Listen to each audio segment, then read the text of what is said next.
wabarakatuh. Halo Sobat Edukasi, selamat datang di podcast EduTech Talk. Bersama saya Siti Fatimah Az-Zahra selaku host yang akan menemani kalian hari ini. Nah, pada kali ini kita akan membahas topik yang sangat relevan dengan dunia pendidikan saat ini, yaitu peran dan harapan untuk mahasiswa teknologi pendidikan di era Artificial Intelligence atau AI. Di tengah pesatnya perkembangan teknologi atau AI, mahasiswa teknologi pendidikan tidak hanya dituntut mampu menggunakan teknologi, tetapi juga dirancang untuk mengelola serta memastikan teknologi tersebut berdampak positif bagi proses pembelajaran. Hari ini telah hadir bersama kita narasumber yang kompeten di bidang teknologi pendidikan, yaitu Bapak Andi Asmawadi SPD MPD, sebagai pengembang teknologi pembelajaran ahli muda BPP MPV KPTK. Kami persilahkan kepada Bapak untuk lebih lanjut memperkenalkan diri beliau. Ya, terima kasih. Ya, saya menyampaikan secara singkat saja. Jadi nama saya Andi Asmawadi. Jabatan saya di sini sebagai pengembang teknologi pembelajaran ahli muda. Ya. Kebetulan saya juga ya backgroundnya adalah teknologi pendidikan dari satunya dan S2-nya juga alhamdulillah sebagai jurusan teknologi pendidikan juga jadi linear ya antara S1-nya dengan S2-nya. Alhamdulillah juga baru-baru selesai S2. Ya.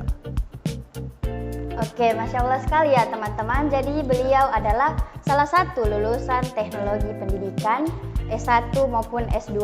Nah, langsung saja Pak. Nah, Bapak kan sebagai pihak yang terlibat langsung dalam dunia pendidikan yang memiliki pengalaman berinteraksi dengan mahasiswa teknologi pendidikan. Nah, menurut Bapak, bagaimana kesan dan tanggapan terhadap mahasiswa teknologi pendidikan, khususnya itu mahasiswa Universitas Muhammadiyah Makassar? Maksudnya yang magang di sini ya? Iya. Iya. Kalau saya lihat dari teman-teman adik-adik yang magang di sini, mulai awal datang itu sudah menunjukkan sikap yang baik ya, adaptif, komunikatif ya. Dan kami juga senang sekali ya, ketika saya berhadapan dengan adik-adik ternyata ada perkembangan dari mungkin ketika saya dulu kuliah dari di S1 itu mungkin sarana prasarana belum terlalu lengkap, tapi saya lihat adik-adik ini datang di sini untuk belajar ya. Itu masalahnya kita juga belajar sambil mengajar ya, artinya belajar mengajar. Artinya ada hal-hal yang mungkin adik-adik bisa tidak saja kami yang memberikan sesuatu kepada adik-adik, tapi adik-adik juga ternyata qualified ya atau bisa beradaptasi dengan hal-hal yang diperbantukan di sini.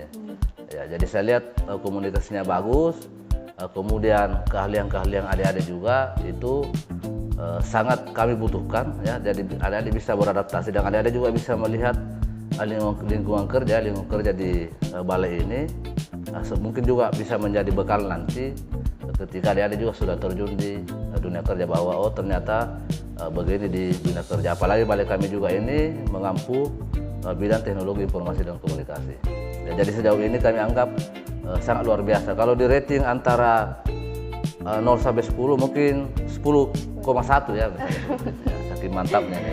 Oke, menarik sekali ya teman-teman. Nah, dari penjelasan tadi juga bisa kita lihat bahwa mahasiswa teknologi pendidikan khususnya Unismo yang lagi magang di BPP MPV KPTK ini tidak hanya dinilai dari kemampuan akademik, melainkan sikap, etika, serta kemampuan beradaptasi di lingkungan profesional, yaitu lingkungan kerja.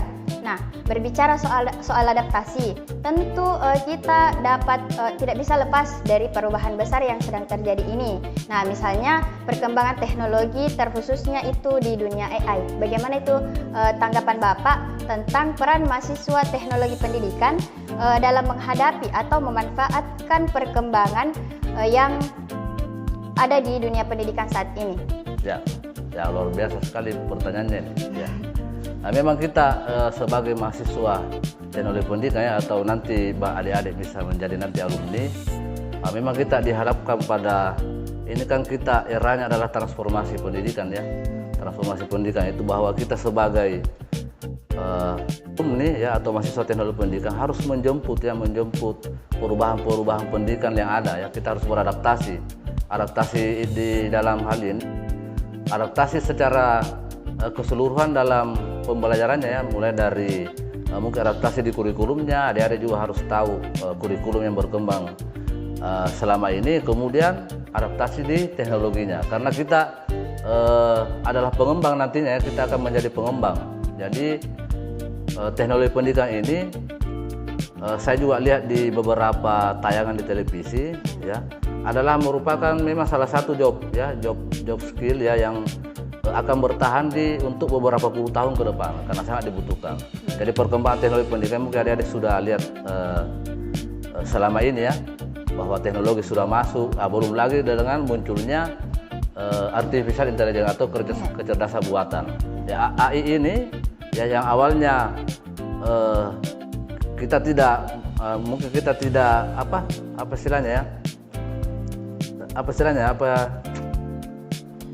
saya lupa lagi. Mungkin kita tidak pernah membayangkan ya bahwa AI ini akan banyak kita gunakan akan mendominasi kita. Nah, inilah peran kita di sini sebagai alumni teknologi pendidikan atau mahasiswa teknologi pendidikan untuk bagaimana memanfaatkan AI ini dalam nanti mengembangkan teknologi pembelajaran. Ya.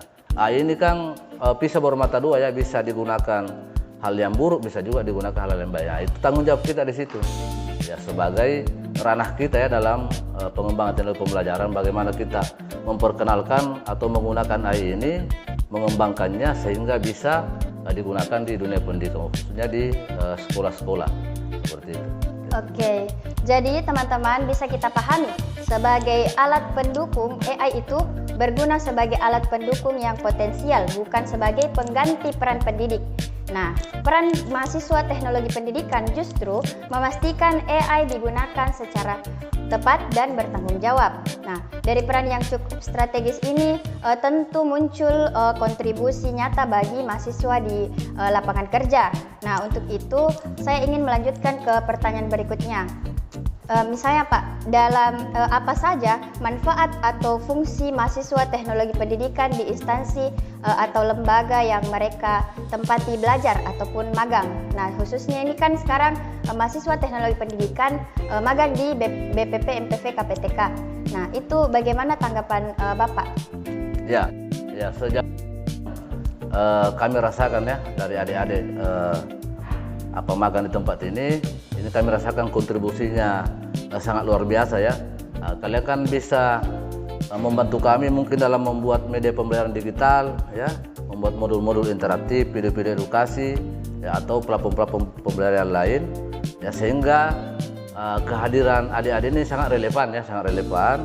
Kemudian sangat membantu kami ya, kebutuhan kami ya, utamanya penyiapan media-media pembelajaran. Nah, ini mungkin juga adik-adik bisa ya belajar lah ya, kita juga saling belajar di sini. Adik-adik bisa melihat lingkungan kerja, seperti ini ya. Adik-adik juga utamanya tadi ya beradaptasi bahwa sebenarnya ada banyak ruang lingkup yang adik-adik bisa manfaatkan nantinya. Adik-adik kan masih mahasiswa ya, harus melihat juga ke depannya jurusan kita ini seperti apa ya, kemudian peluang kerja kita seperti apa ya. Mungkin salah satu contohnya saya ya, jabatan saya adalah pengembang teknologi pembelajaran.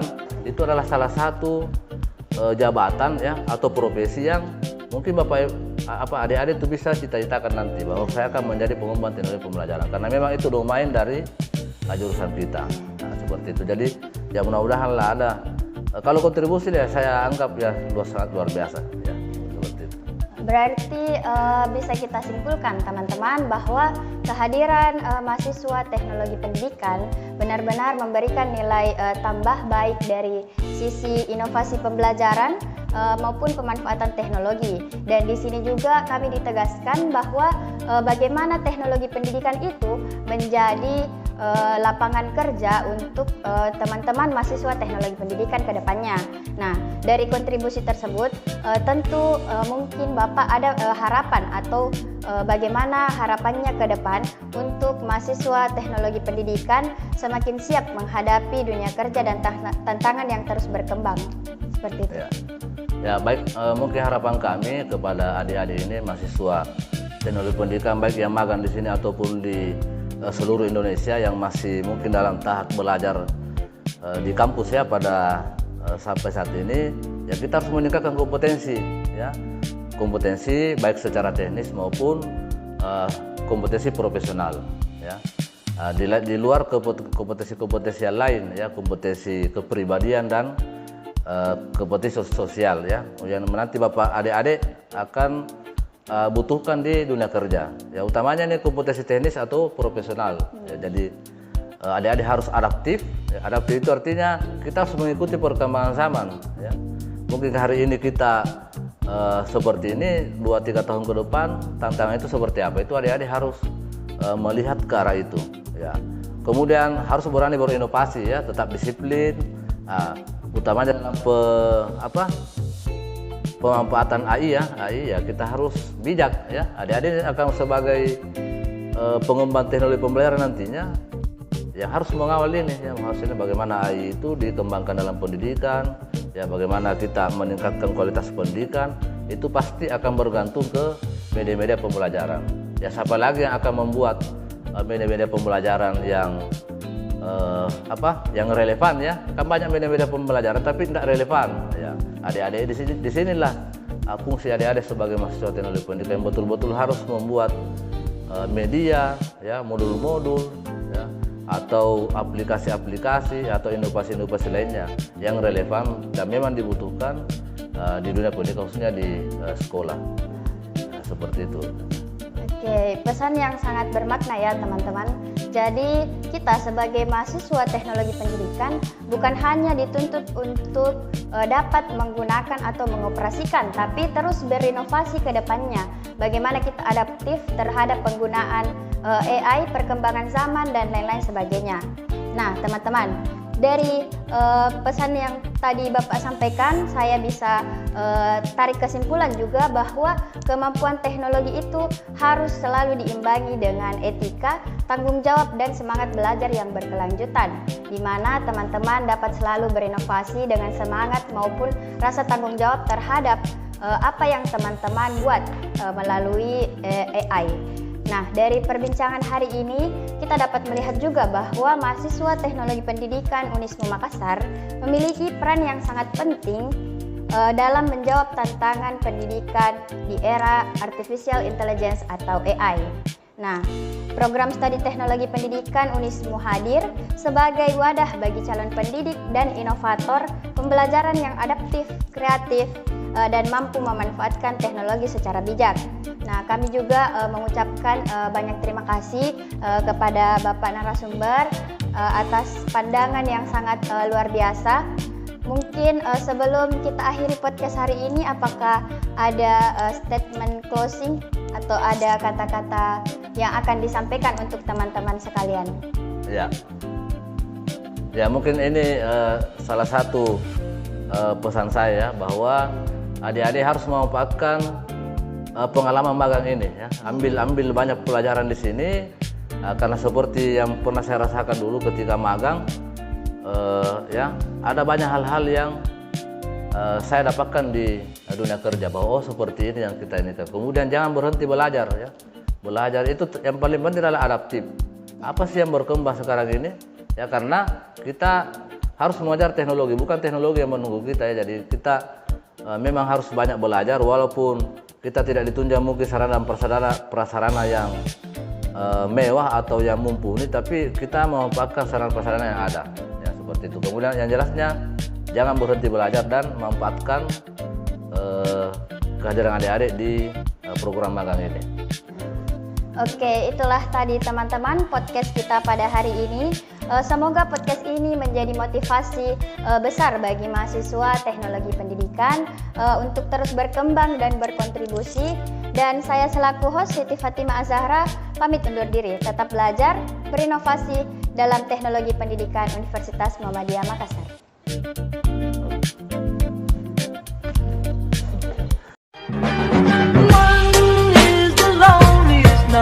congratulations.